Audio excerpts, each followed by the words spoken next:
Good evening to all the participants present here. I welcome you all to the day one of online Gyan course on the topic Unraveling the Problem of History, Exploring African and Indian Writing. In today's session, we have two lectures. But before we begin, there are a few points to be noted. So during the lectures, please post your questions, comments, or queries and the comments in the chat box. And the very the very concept of the topic of the Gyan project. Um, with the help of that, we are going to discuss the first lecture. I'm Professor Rizwan Khan, a professor in the Department of English. You see, I have Anas. You can share the slide, please. Um, in some slides there are a couple of lines only, and in some there are points, bullet points. So I hope you will understand that. Mm, Just give me a minute, okay. sir. I'll just share in a Yeah, minute. please. So I hope you understand the topic. Early Indian engagements with problem of history. This heading for the first lecture is actually made for sort of convenience for the lectures. Certainly, the problem of history is very old, and certainly before Raja Rao also there were discussions earlier in Indian engagements with the problem of history. It was there before that also, but nevertheless, for convenience of the uh, topic for the Gyan project, we have uh, made sections. So we are going to talk of early Indian engagements with the problem of history, with specific with regard to Raja Rao's Kantapura. Um, I've gone for some keywords for this topic. So we have early engagements, uh, problem of history, and Raja Rao's Kantapura. You can go to the next slide, please. Um, so as I said, that we have to elaborate some sections of history which are related to Raja Rao's Kantapura. And after discussing that, we will go to Kantapura. So let us talk first the history part, especially with regard to language, And after that, we will discuss aspects of Raja Rao's Kantapura. So Raja Rao Kantapura is is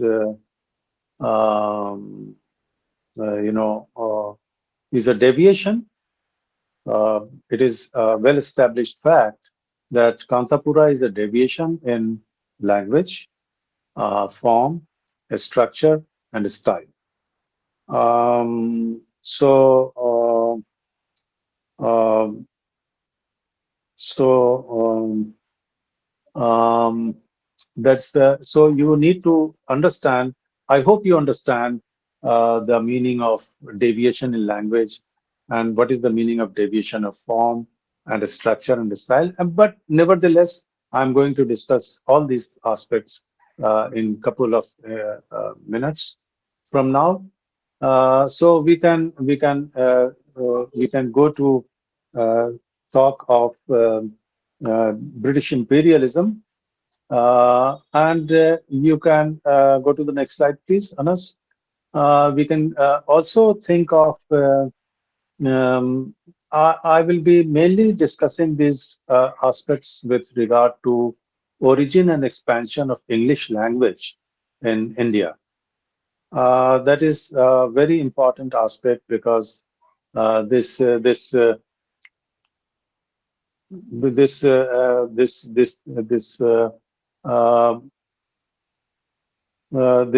created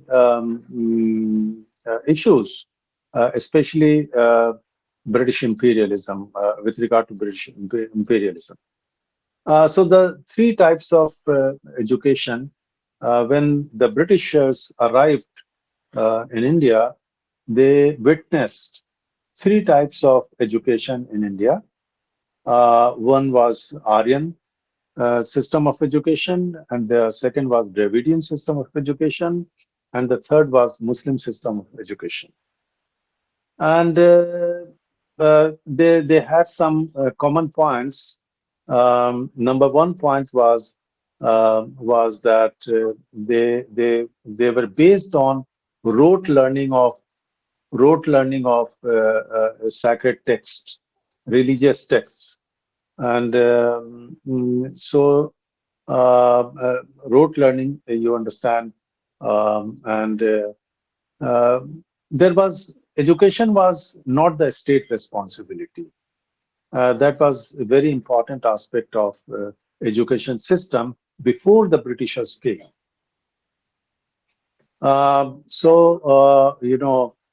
You can think of that also because um, education was there. It was patronized by kings and monarchs and nawabs and zamindars. They used to patronize that. Uh, that is what happened. And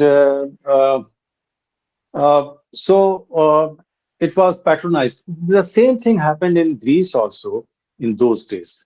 You must have heard that the school run by Aristotle was funded 4 million, 4 million rupees in those days. So that was patronized by Alexander the Great.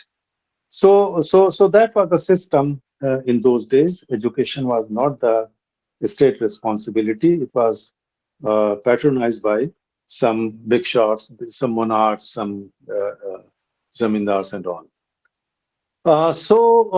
When they came here, they saw education being run by, there were three systems of education: Aryan, Dravidian, and Muslim educational system, patronized by kings and monarchs and all.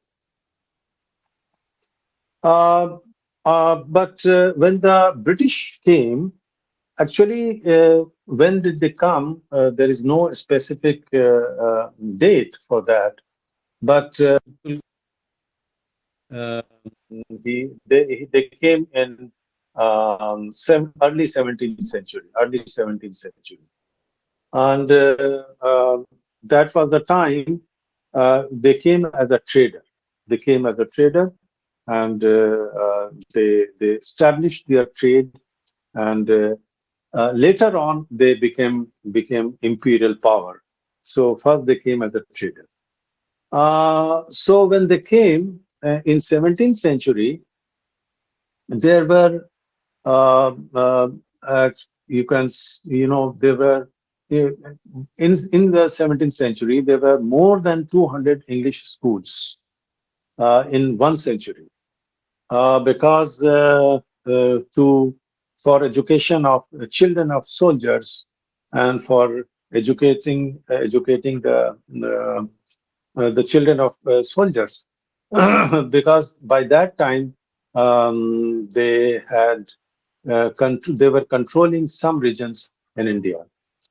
So they had soldiers also, and so for them they had more than 200 schools in 17th century. So that is a very important, remarkable aspect. Later on, what happened is that um, uh, uh, you know when Macaulay's Minute came in 1835. And Macaulay's Minute, when it came in 1835, that was the victory of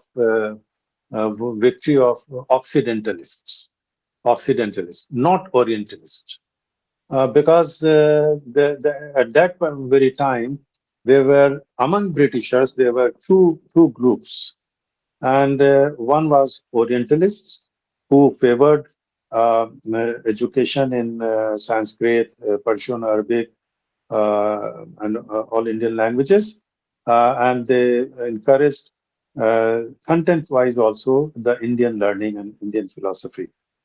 But Occidentalists, they were hell-bent on introducing English education system.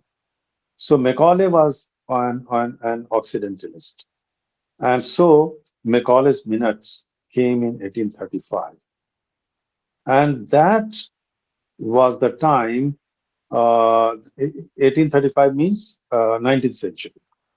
So that was the time when what happened that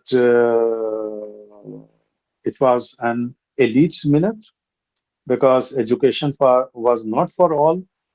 It is also the education was not given to all.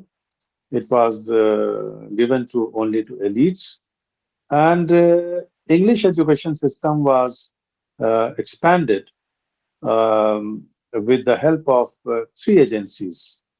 One was the native. You can see Braj Kachu for understanding this.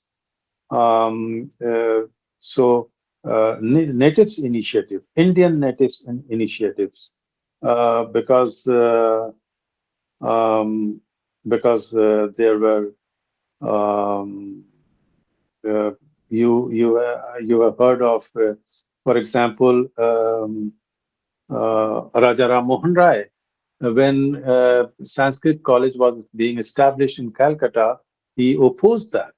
He said that the English education system should be in English only, and he was against Sanskrit as a medium instruction.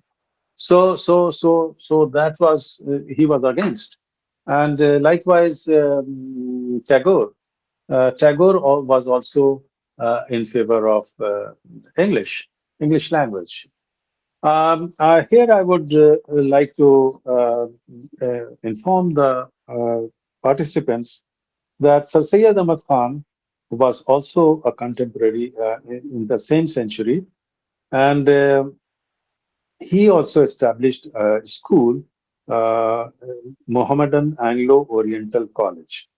The very name of the school tells that he did not start English medium school. He started two schools at the same time because Mohammedan Anglo Oriental School.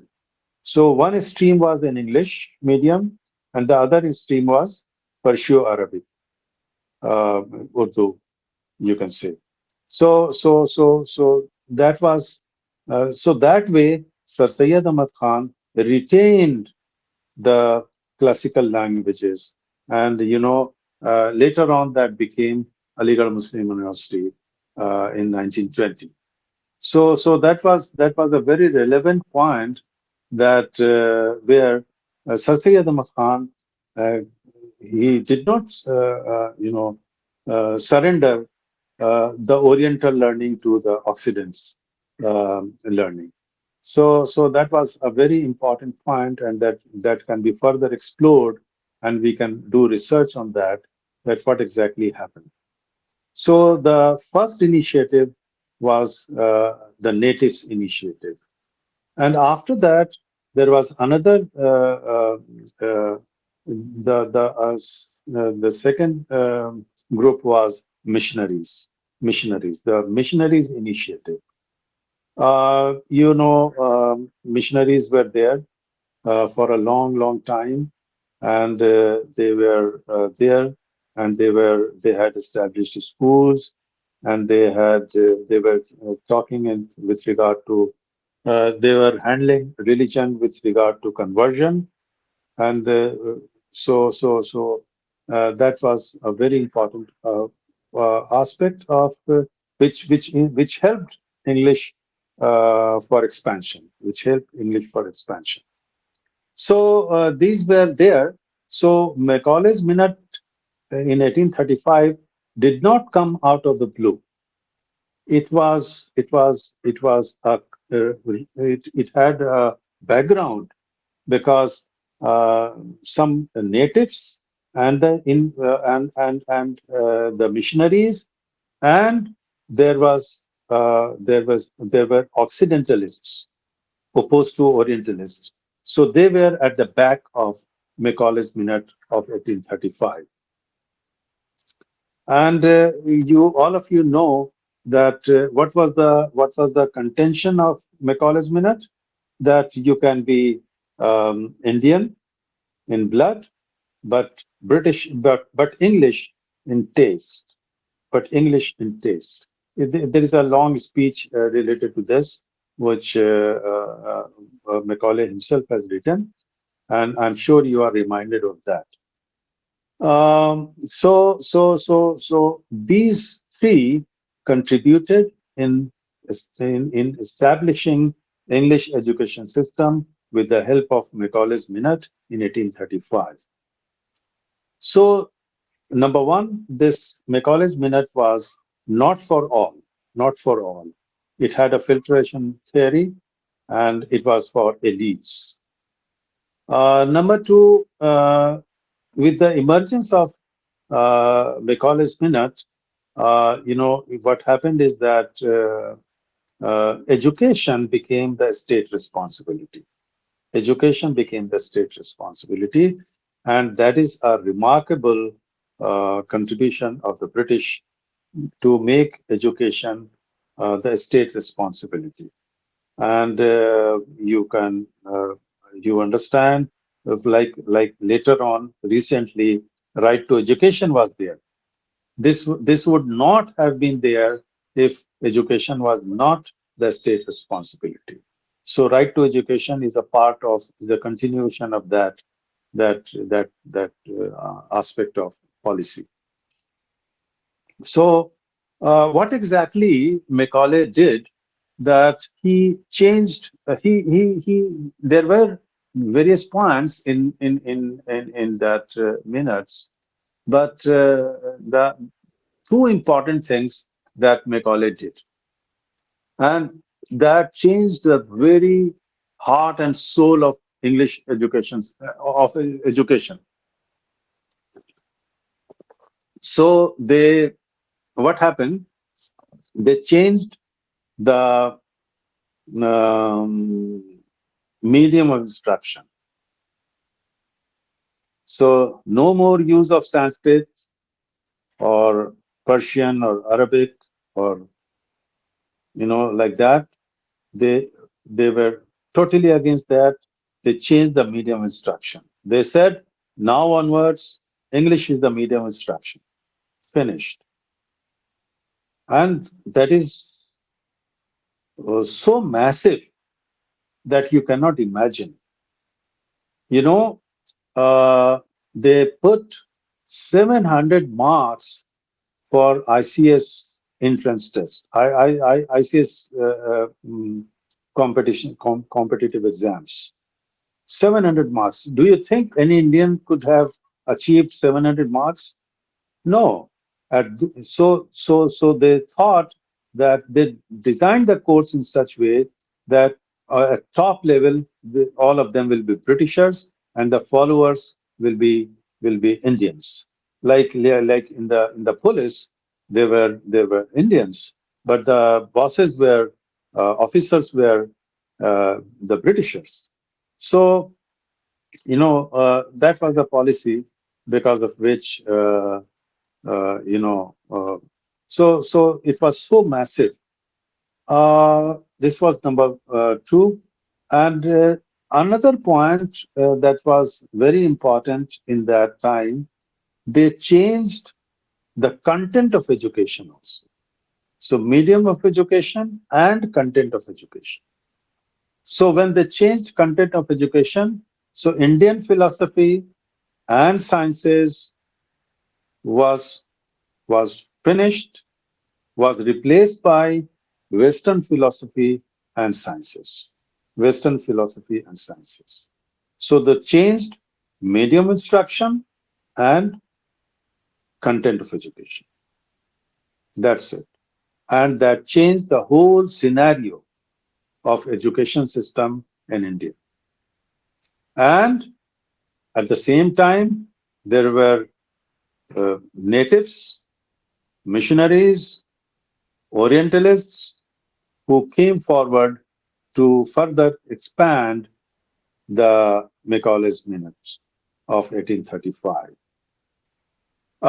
In 1854, Sir Wood's dispatch came, which actually later on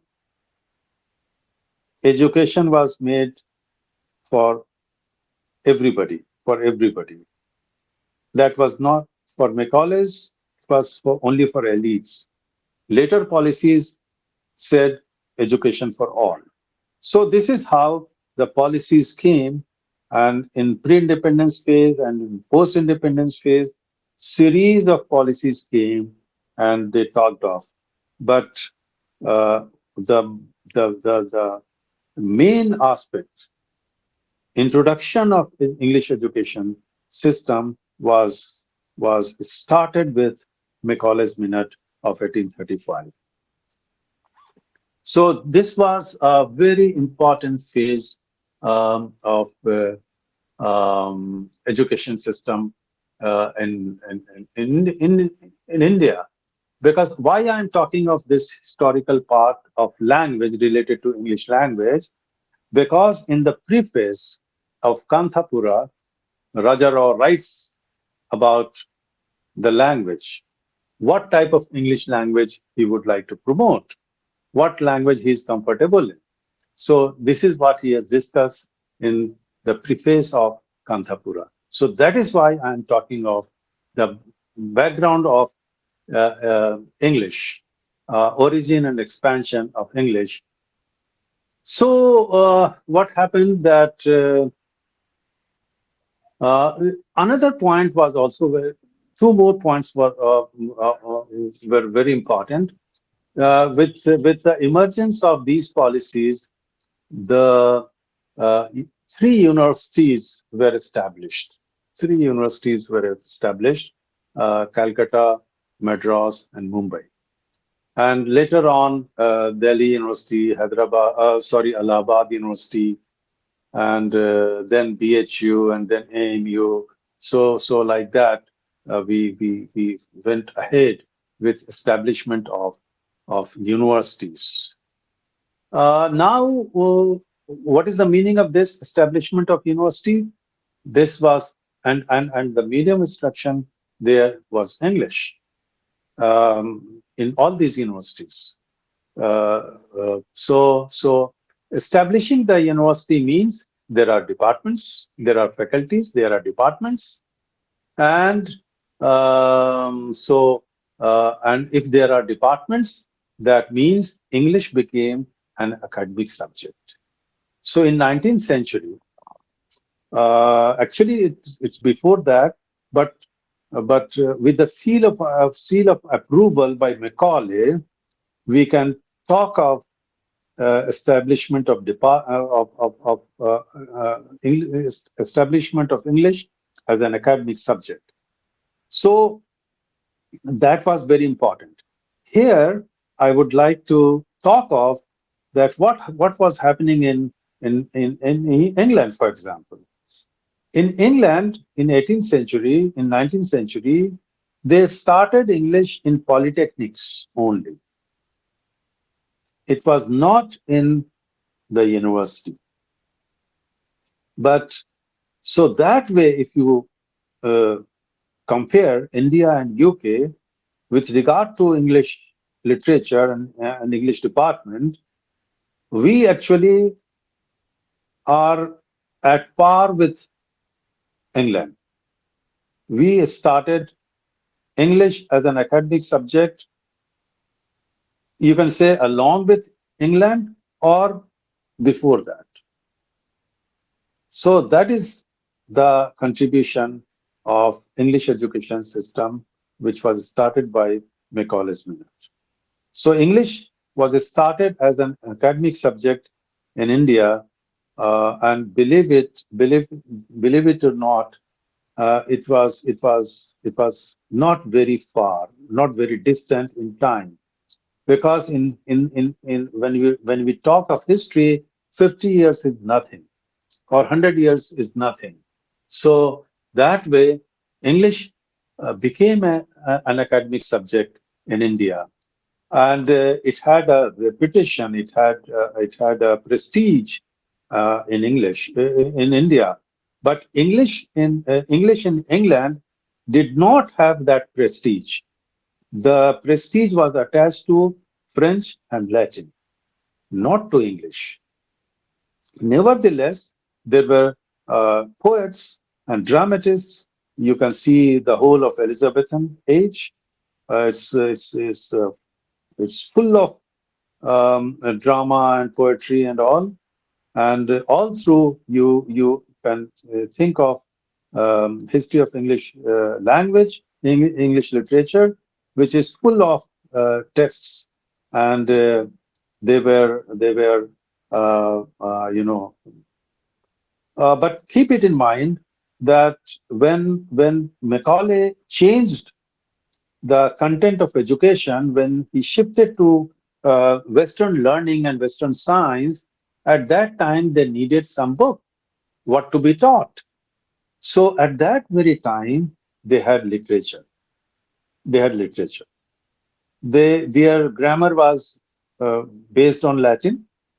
That's what that's called traditional grammar. And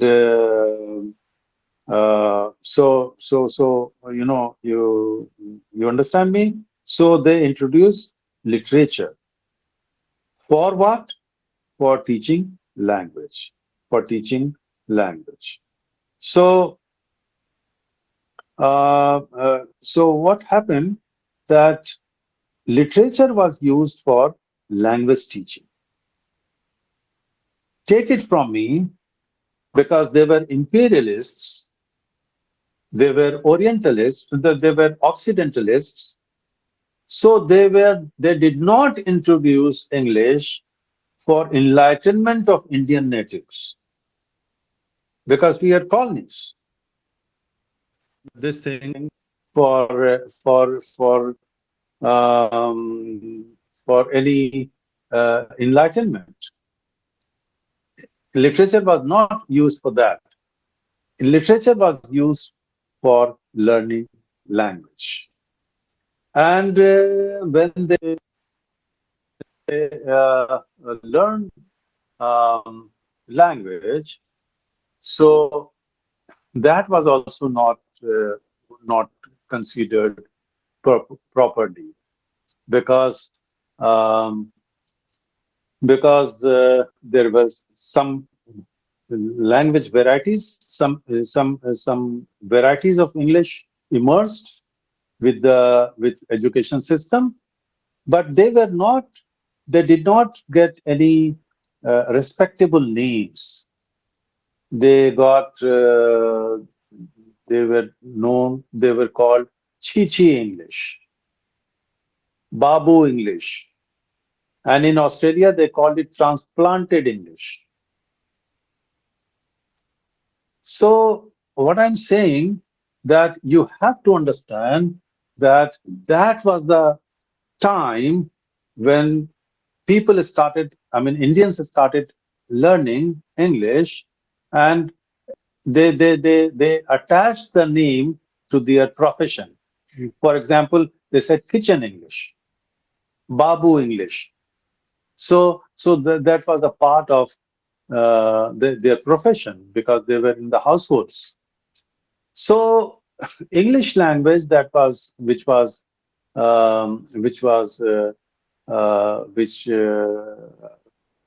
which was learned and spoken in the houses of Britishers, they got derogatory names. their expression was not, you know, was not liked. That was not that was looked down upon by the Britishers. And this I'm saying about, say, 18th century, 19th century, and all that. But slowly and gradually, uh, what happened that the same English, what you call Chiche English or Babu English or transplanted English, there emerged literature. They became, Indians became literateurs, but with span of time, not immediately, not immediately. And so what I'm saying that then we had Australian English, New Zealand English, Caribbean English, and Indian English. And I would also like to mention here that if you compare Chichi English and Babu English to Indian English, some repetition was there. Some repetition was there.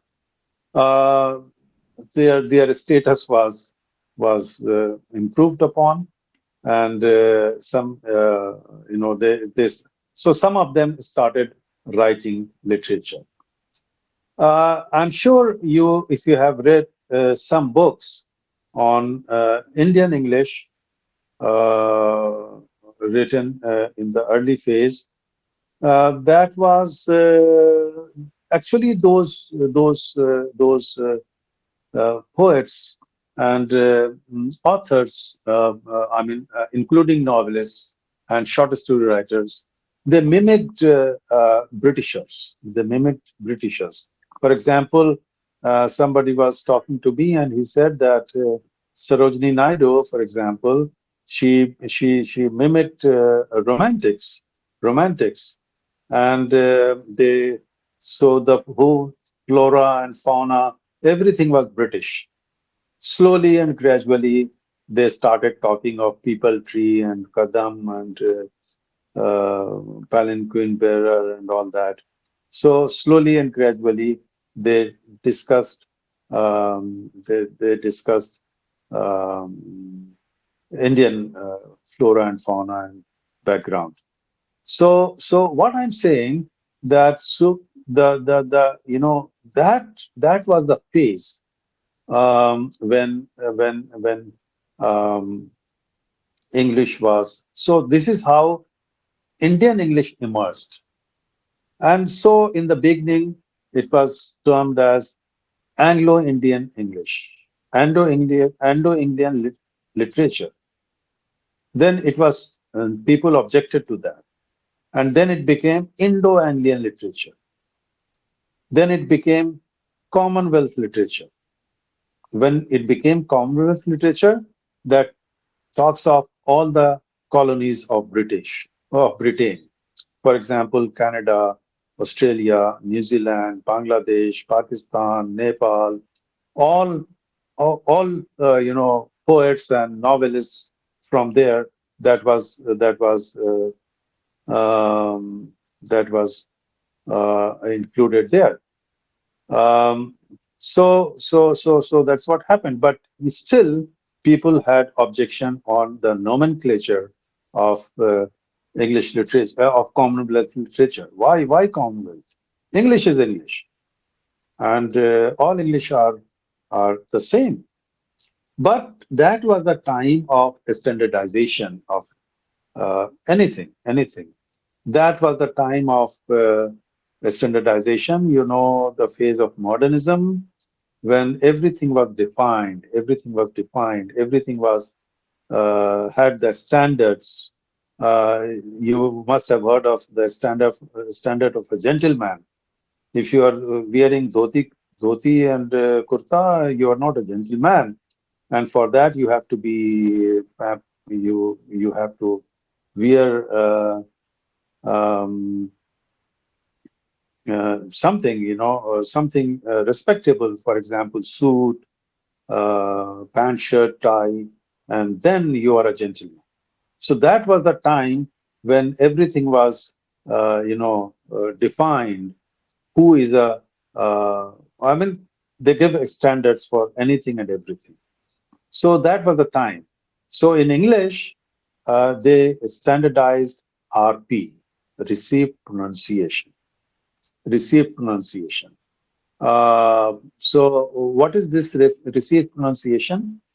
This is also known as Queen's English, Queen's English, because that was the variety of English spoken the Queen, by the Queen, and that became the standard in that became the standard of English. So less than 0.5% of speakers of English became standard of English, and all of us, all through the colony, everywhere in books, which word rhyming together, and we followed APA, RP, and their voices, their voices. For example, we cannot say sister, we cannot say sister, we cannot say mother, father. No, no, you can't say that. In RP, you have to make it silent. Final R is silent. Sister, mother, brother, father. So R is made to be silent. So that was the standard variety of English. But later on, certainly in post-colonial phase and after that, and when the people came to know the whole world, they thought of liberalization of varieties, liberalization of varieties. Um, that was there, and RP. I remember RP was finished somewhere in by 1980s or mid 1990s. After that, there is no mention of RP in any book I have seen in India. So so so so so this is how we can talk of origin and expansion of English, and as a part of education system, as a part of literature teaching, as a part of speech variety, and as a part of literature. So we had uh, various speakers, various literatures, very remarkable literatures in the early days before independence, and that was the time. Now, if you look at so the early Indian writers, they mimicked British language, style, and form. Uh, so they simply mimicked it. So in this light, we can think of Raja Rao's Kanthapura, and it is before independence. So you need to think of this. So what happened? What was the deviation? Uh, I said in my second slide that Raja Rao's Kanthapura is a deviation in language, form, and form, structure, and style. So what exactly happened? That in before independence, while he was writing Kantapura, actually he deviated from with regard to English language because it's an English novel. So he deviated in language. So what exactly was that, and why this thing happened? This we need to understand. And that very time, uh, before independence, like 20 years before or during Gandhian time, um, uh, there was a debate of education, that what is the best language for education in schools. So there was debate, and there was the people talked of mother tongue being the best language of education at in schools, and that was the time even Gandhi ji uh, uh, talked of that, and he Tagore and Rajaram Mohan Rai, they talked of uh, um, only English. But Sir Syed Ahmad Khan, as I said earlier, he believed that we should retain our classical language, and he had two streams of education system, Anglo and Oriental. So these two schools are still till date it is there. Till date it's there. So in this slide we can think of Raja Rao's Kantapura. Um, what exactly happened? Uh, his early Indian engagement with problem of history. What exactly happened? What exactly he was doing in Kantapura? That is what we have to understand. So I give this backdrop of Indian history with regard to English language, so that you can understand that what exactly happened. And it was, believe it to me, and it was very massive. You know, the time when people were not ready to go for English as a medium instruction, a policy introduced, and they turned the table upside down.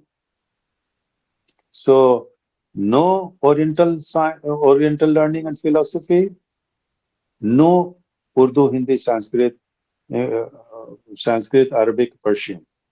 It was English medium instruction and Western learning and science. That's it. So in that light, you need to understand that massive, you know, you know, and in that light, we can think of Raja Rao's Kantapura. So change the slide, Anas. So there are some of the deviations. The first one is linguistic deviation, structural deviation, and thematic deviations. So I'm starting with linguistic deviation.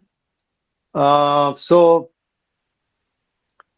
you know, he talked of um, first item in the slide, Indianized English. Certainly, he did not Indianize English. That was a part of Indian life. And the way people used to speak English, he's talking of that. And incorporates Sanskritized English and Indian idioms. So that was not there in any work of fiction written at that point of time or before that. He actually he the thing that he has written in his preface. I hope you have read the preface that I would like to write in my English. You know, so he's talking of his English, and that was, you know, today you can think that it's not so difficult, but actually that was the time, and that was the time of standardization, and RP became the standard. And at that very point, he's going to write a novel in Indianized English, with Sanskritized English, with Indian idioms. And this Indianized English is not like the English which was used by Mulk Rajanand in Untouchable. It is different. It is different because uh,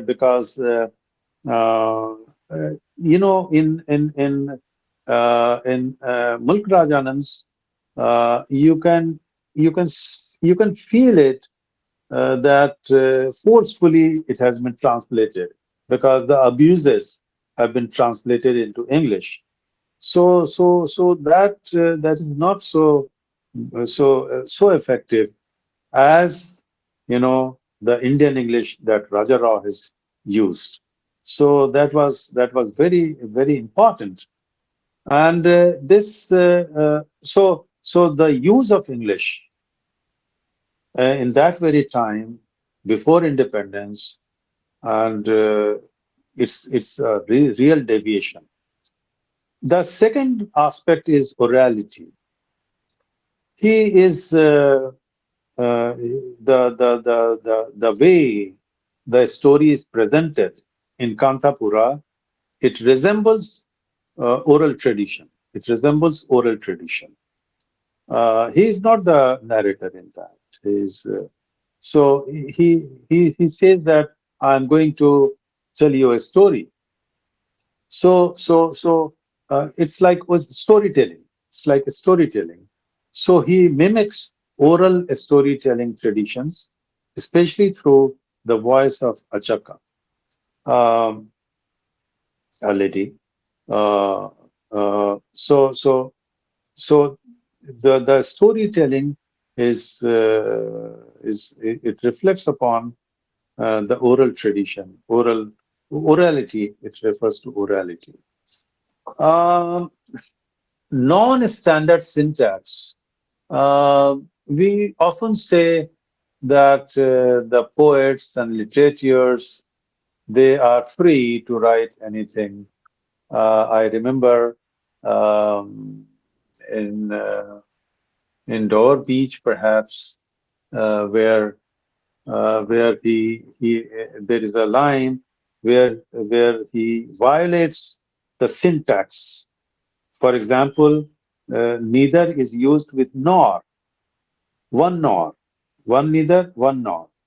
But he uses neither nor this, nor this, nor this.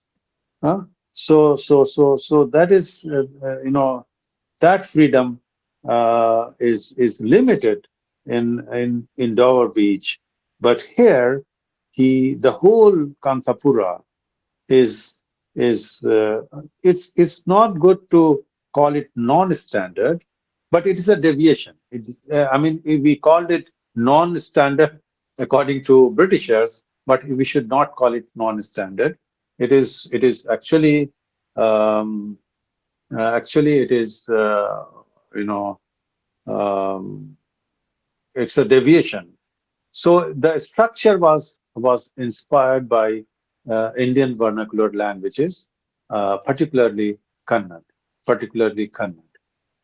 And code mixing is also there. Uses Indian words like dhoti, hari katha, bhajan, without italicization. Italicization. So nowadays, when we translate anything, we think of italics and Indian words to be italicized and all that, non-English words to be italicized. But he didn't think of that at all. He was free.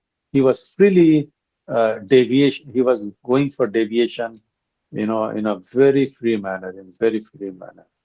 So that is the linguistic deviation. Um, there is a structural deviation also. So, you know, uh, lack of chapter division, for example. So the novel flows like an oral epic, um, like an oral epic. Um, um, so so as if the epic is being narrated, oral epic, in the oral tradition, and So there is no chapter division. When you divide into chapters, you look for connections. But here, the whole text is is connected. So there is no looking for connections between. I mean, there is no section at all. So that is very important. Um, that's very important. And look at the second point, single paragraph narrative. So this is again a deviation in narration and long passages without breaks to imitate traditional storytelling. So the way people narrated the stories in their mother tongue, that is actually reflected in Kanthapura.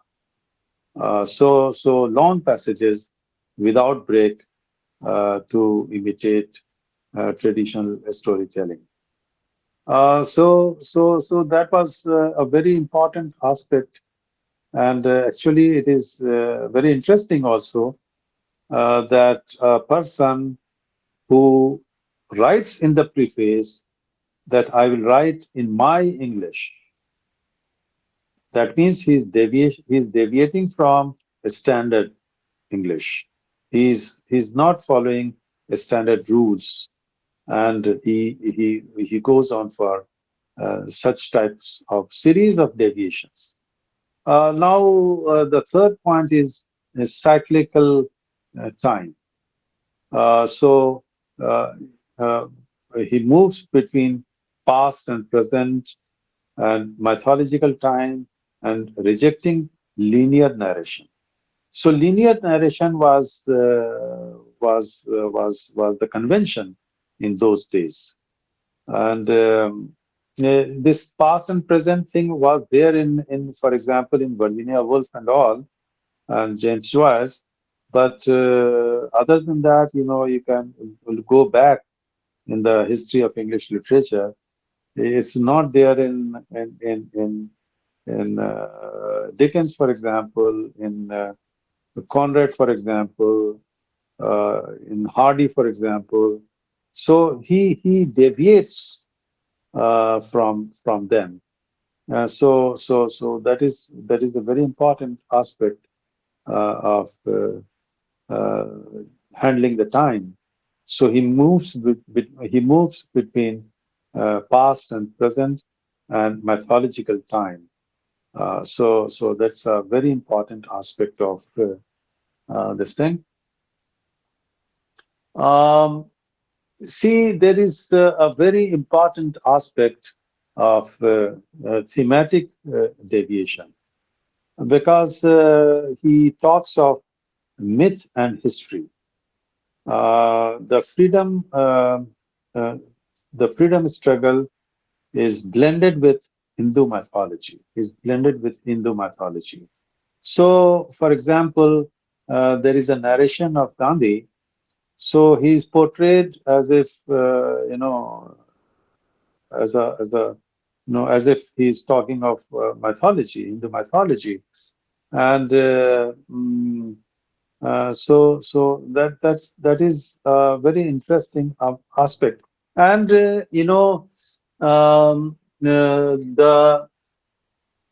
uh, as I said, that the story is narrated by Achaka. She's a feminine, a lady. That in itself was a deviation. But nevertheless, the this myth and history is a very important aspect in this novel, Kanthapura, because he talks of myth and history with regard to you see there is a shift. There is a shift in it's a description of a village and everything is fine.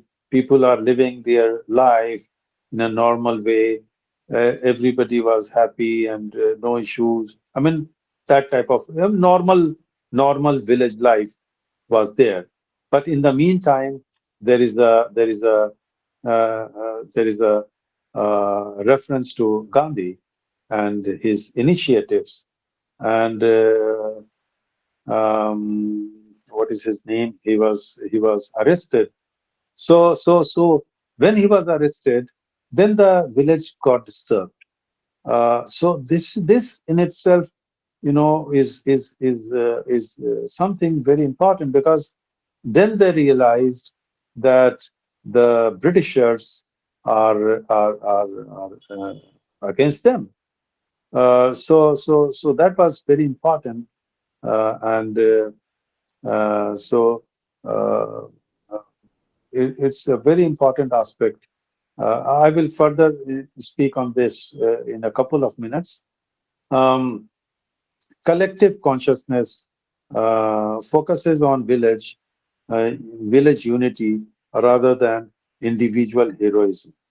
So village unity, as I said, it talks of a village, and so it does not talk of heroic aspect of one character or two characters. It talks of a village. Everybody, uh, a normal peaceful life in the village is projected here with politics and the spiritualization of politics is there, which talks of Gandhian philosophy is depicted as a religious and moral awakening. Um, so I think this is also a very important aspect in there is a thematic deviation in the novel. So there what I tried to say that he deviates, Raja Rao deviates in theme, in structure, in linguistic deviation, and in the preface also he announced that he is going for deviation. He doesn't. He's not going to mimic the Britishers or any great masters. And this is what, and having done that, that is a great contribution of Raja Rao with regard to this deviation. So these are some of the points that I wanted to highlight in this. Um, I would request. Can I request the participants to ask something, or if Vibha is there, she can Yes, I'm elaborate here, on sir. some points. I'm So I'm you can here, sir. elaborate on some points. Um, I'm here. some, I will request Anas to open the chat. Maybe some of them would like to write questions yes, there. yes, Yes, ma'am. I have yes. opened the chat now. So if there are some questions, please write your questions. Participants can write their questions there.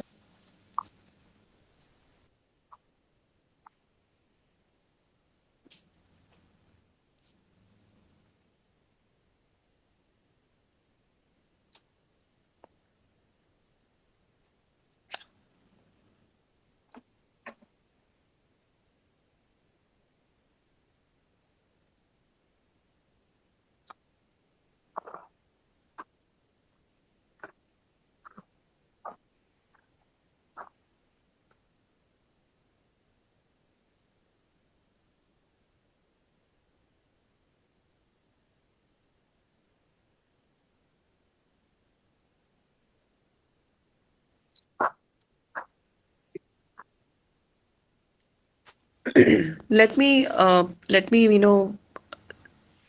tell a few points about this.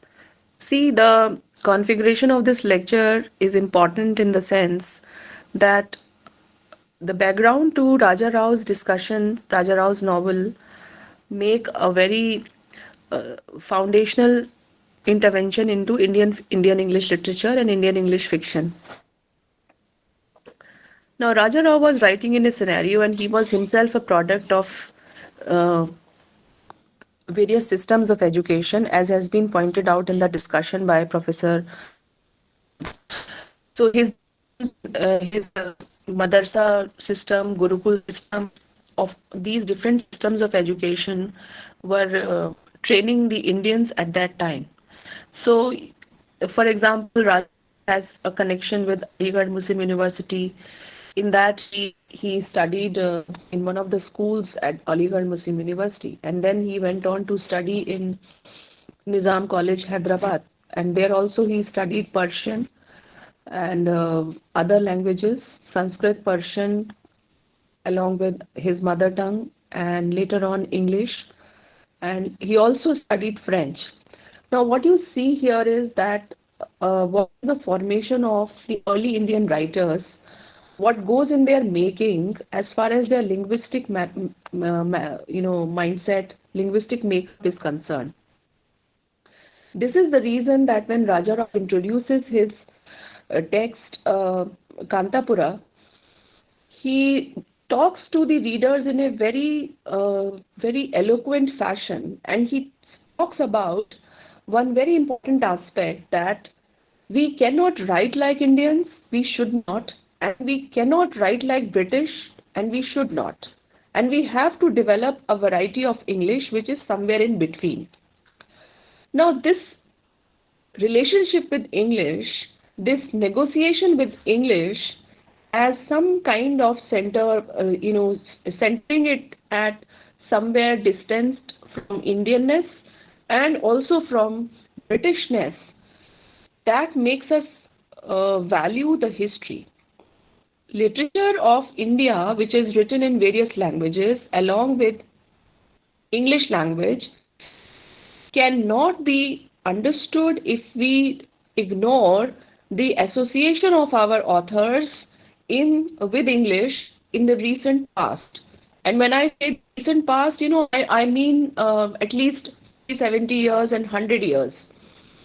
So in 20th century, how India's educated mass was trying to adjust themselves with the presence of English around them, were trying to adjust with the writing of their own literature, keeping in mind the new genres that had been introduced, like novels and new kind of poetry. So these had impacted a lot. And these impacts are visible in the discussion that has just been present in front of you. Now, today when we are looking at various things in a very linear fashion, like if we talk of Indian English, we start from early people like Michael Madhusudan Dutt and other poets, Sarojini Naidu, and then we coming on to people like Raja Rao, Mulk Raj Anand, R.K. Narayan, and then onwards Anita Desai, and finally we come towards Salman Rushdie. So if we look at them in a linear fashion, sitting in 21st century, it looks very unidimensional, that yes, there is a singular progress. But if we try to place it in perspective of history, we will understand that these writers are coming from different multiple exposures to the language systems because of the presence of British, because of the presence of Russian education system, and because of the vernacular system that existed around them. So all in all, we need to understand that these perspectives become important. So if a person like Raja Rao is writing something in that scenario, what is it that makes him understand when he says that we cannot write like British?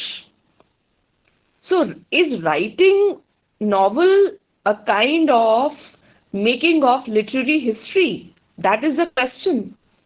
Is Yes, writing yes. novel is writing novel a kind of question that we need to raise? It's a question similarly raised by Ngugi wa Thiong'o, who writing in English but later on stopped writing in English. Here, Rajarao starts writing in English, later on he switches to writing in Kannada. And he also takes up Kannada syntax and he tries to infuse it in English. So these are the questions.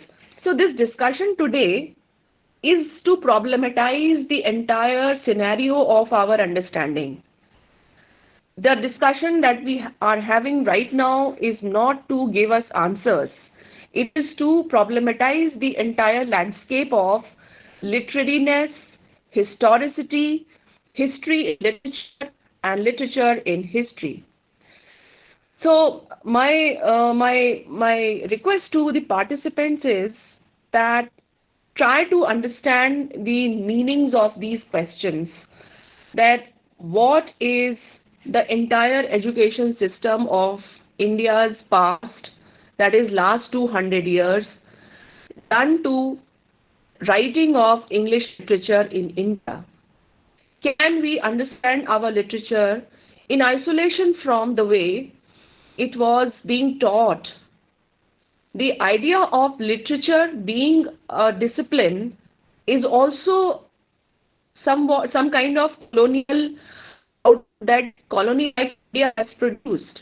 Because as has been indicated in the discussion, English literature was not a subject in Cambridge and Oxford universities coming to when experiment became successful, that the cultural like novels, stories, poems, and plays used to educate Indians about British culture, and it was discovered that this has led to very impactful soft colonial power, and it has also led to of a new discipline. Discipline was actually exported from a colonizer, that is England. And this becomes a very interesting take, because many a times we only think of what India was getting from Britain. We have got English language, but we have given them back English literature as an academic discipline. These two questions become the takeaway of today's lecture. Number one, the writing of literature in the perspective of the linguistic training map of the authors. And number two, that the making of English literature an academic discipline through the colonial enterprise that the missionaries were carrying forward during the colonial period. Now, we need to also find out questions and answers from various perspectives. So now what remains with us is to look forward and find out how these questions can be answered from various perspectives that are available to us. Any queries and any responses to this?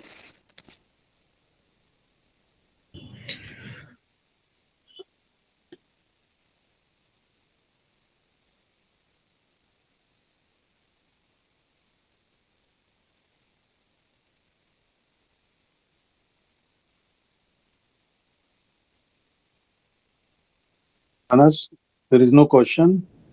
So there is one question in the chat box. Okay. So we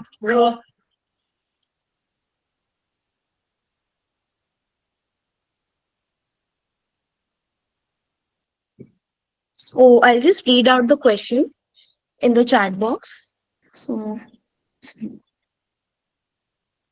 so okay, Tisya De is asking, while Raja Rao uses a customized version of the colonizer's language, one of the main concerns is to preserve Indianness so that Indians do not become what Bhabha would call mimic men.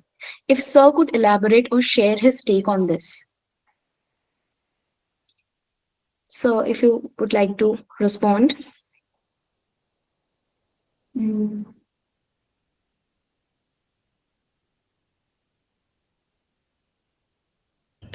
So you Sir, you're muted. Please unmute yourself. Sorry, sorry. Is he mimicking? What is the question? I mean, is he mimicking?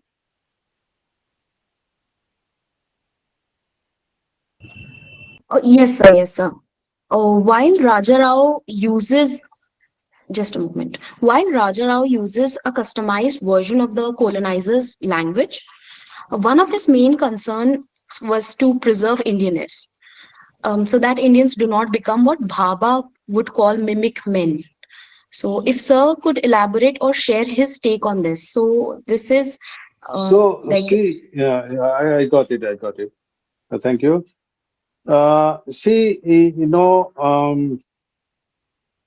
uh,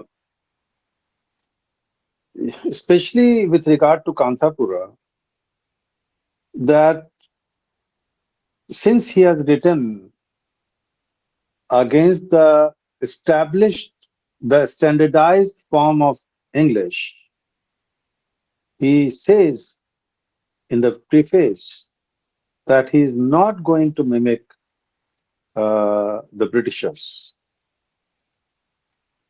So he is not mimicking. And this is stated in the preface.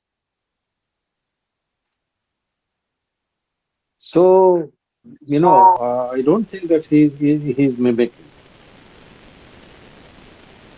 He okay, has sir. written, So, he has written,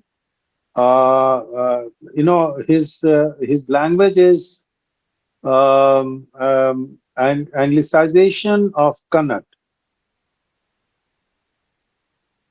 So and that was his mother tongue. And so, whatever English language we use, the L1 mother tongue is reflected in our speech and in our conversation. So that way, he was not mimicking at all. Okay.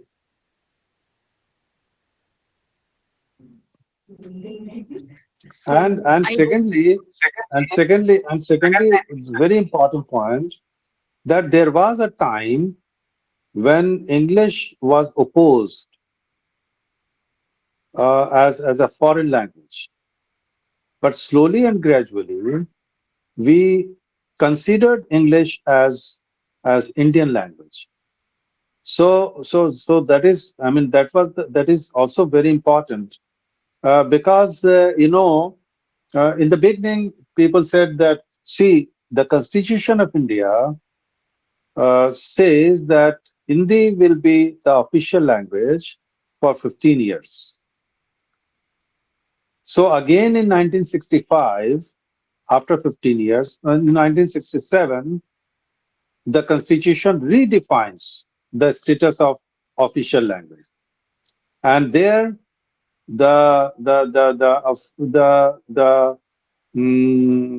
associate English was given the status of associate official language. And that means what? That English is continued. It was not replaced by Hindi. So that means we Indianize English. Secondly, there is a very good book by Braj Kachru, Indianization of English. There are many English words which is used by highly illiterate Indian ladies in villages. For example, hem. Hem कहते हैं ना जो सिलाई को तुरपाई को. So they use hem. It is an English word, but they don't know that it's an English word, and they use it very frequently. So what I'm saying that English actually later on was accepted as Indian language. But there was a time, as I myself said, that there was a time in that pre-independence, there were some literatures who were mimicking the Britishers. I said about Sarojini Naidu, and there were others also. So, but he says, he announces in the preface that he is going for you know a different type of English, and that is what I was saying. That was commendable at that point of time, at that very time. That was commendable. That so these are some of the issues. Any other question? Yes, sir. We have another question which has also been posted on the WhatsApp group. So the question is, can Raja Rao's deviation in language, structure, form, and style be attributed to his revolting spirit against the language of the colonizers? So this Of is a course, of question. course, of course. Yes, yes, yes. Actually, he used to write in English, but he was not. He did not believe in the standard British English per se. Okay, so certainly he was. I mean, don't call it a revolt. Revolt is a strong word, but he was comfortable in the diction that he used, and he's following that. And now you can call it Indian English or Kannada English, because we say English and English. So we can say like that, but actually he was using that English in which he was comfortable. Any other question? So the next question is by Rosalind, and she is asking that Vibha ma'am has pointed that England has given us English, and we have given them literary criticism back. So this No, not she wants. literature. Literature. We have So given them back literature. yes, so she wants. Can this point be clarified further? She wants a little bit of clarification on Yes, this. yes. I refer to this point that if you read Terry Eagleton's Rise of English or DJ Palmer's Rise of English, both of them have written something about Rise of English and English as an academic subject. In 19th century, English was started to be taught in polytechnics. Literally, I'm telling you, polytechnics. Not in, I mean, Oxford refused to teach English. Can you believe that? There was a time. Later on, they announced, and Sir Walter Raleigh became the first professor in Oxford. That's a different story. But before that, they refused to start the course in English. I think Edinburgh started teaching English before Oxford. So that respectability to English literature was not there in UK as it was there in India.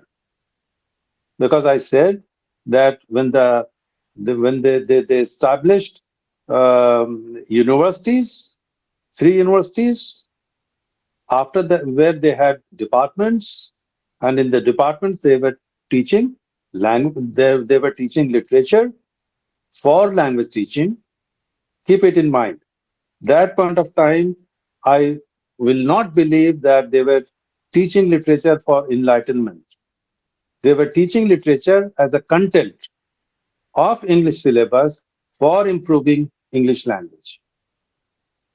So that's what I think she was referring to it, that's what she was talking of. that respectability was achieved through English literature in India. That was the contention, I think. I think so. Vibha, I think she's not there. So, yeah. Thank you, sir. We have another question by Ayush Gaur, and he's asking that how did the use of English as a medium influence the way Indian intellectuals engage with historical narratives compared to the regional languages? So, is there any relation of this with Raja Rao's work also? Repeat the question again, please. Okay, okay. How did the use of English as a medium influence the way Indian intellectuals engage with historical narratives compared to regional languages? Is there any relation of this with Raja Rao's work? Like English as a, influence the way Indian intellectuals engage with historical narratives as compared to the regional languages? Uh, Actually, you know, when you say, when you say, when you distinguish between Indian languages and English languages, or when you attach historical narrative to language X, language Y, I don't think this such question is justified because uh, because um, because you know what happens that people have voiced their expressions in any language. Some of the things was translated by Fort William College, and that is known to us. But there are so many things which was written but was not translated, and they are not visible to the world today. Slowly and gradually, in some name or other, people are translating those texts from any language, be it Indian language, be it English language. So the narrative is there, historical narrative is there, and it depends on the visibility of that to the world. So there are relations of any language that you write in.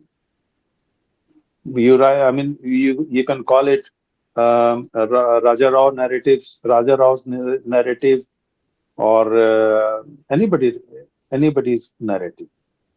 But that is there. That is there. Now, for example, just look at the preface of Kantapura. You know, how many people know about the preface of Kantapura? This is superb. He wrote before independence of India, but now that has become very popular because this is the time of when you are talking of my English and your English, claiming for you know claiming for liberalization. RP was finished. Okay, so this is, it's all related to. There is another question, I think. Yes, sir. Next question is by Farheen, and she wants to ask that how can we integrate Indianized English into the classroom, especially when engaging text with text from diverse cultural and linguistic backgrounds? And how do we move beyond the rigid notion of correct English, which is in some ways strips the language of its authenticity and adaptability? So she wants to ask that how See, can we integrate? Yes. there, I will tell you, when we talk of correct English, the assumption is when we communicate, there are two types, two shades in any language. One is verbal and non-verbal. If you Google it, if you Google it, you will see that verbal language is only 7 to 8% out of 100. So around 90% is non-verbal language. So if you talk of correction, you are talking of verbal language. So she's right that this is the belief of people, but we need to, uh, we the teachers and the researchers in English, we need to negate that when we communicate, 90% is body language, facial expression, movement of the hand, sitting style, how are you presenting yourself? That is very important. Punctuation, tone, intonation, all these things are very important. So if you write 3 words, I'm Rizwan, and if you put a question, put a full stop, it will mean something. If you put a note of exclamation after that, it will mean something else. If you put question, it will mean something else. So this is the power of punctuation. So it's like that. And by the way, when she's talking of Indian English and that variety of English, now there is no standard of English. It should be acceptable, intelligible.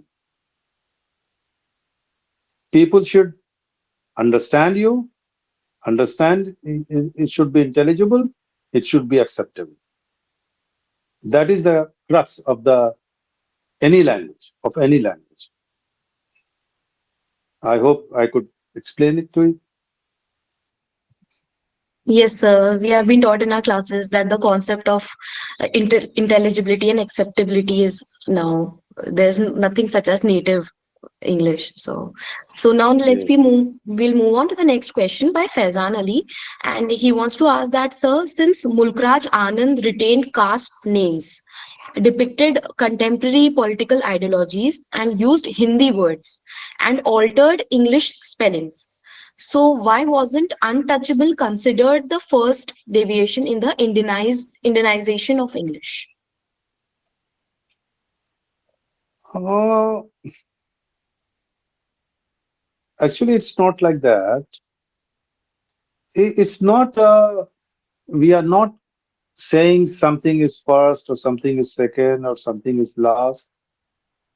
But the beauty of Kantapura is that Raja Rao explains about language in the very preface. This is not done by anybody. I'm not justifying it.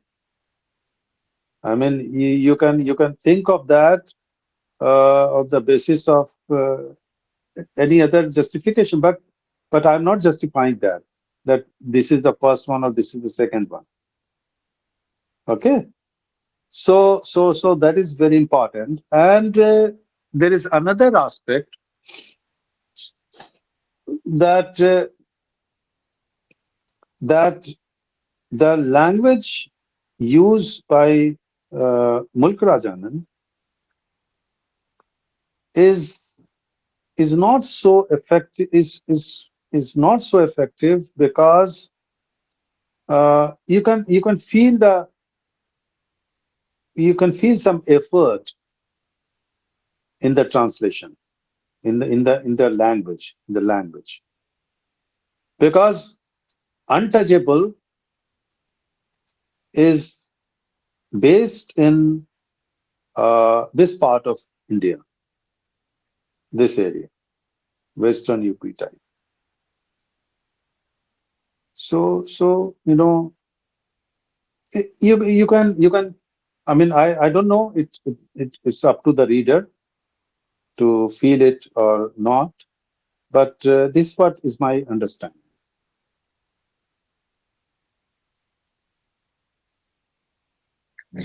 So, sir, there are no more questions left. Anyone else who wants to ask any questions can post I their hope I questions in could the chat justify box. something. Yes, like thank you so much, sir. The actually it was really interesting. We have had a discussion of languages and English and so like verbal and non-verbal. So I think that all of the queries have been answered. So okay, I think we have another question. Nowadays, the Oxford English Dictionary has included several Hindi words such as chai, namaste, jugaad, etc. So, is this a sign of declining or dilution of colonial influence? Is it only applicable for vocabulary, or it can also affect the received pronunciation? Kindly explain.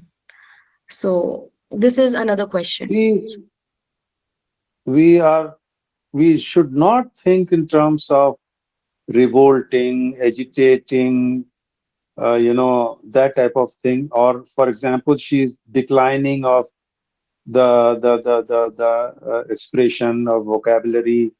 It's not like that. Language is language.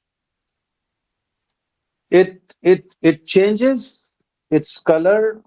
I mean, you like it or lump it. It changes on its own. Do you understand me? There is nobody behind English language that he determines that this should be included or that should. It's not like that. Whether you include it in the dictionary or not, if the people want to use something, they use it. So English language in England changes very frequently.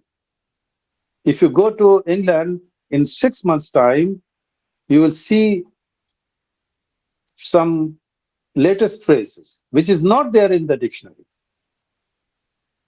You understand me?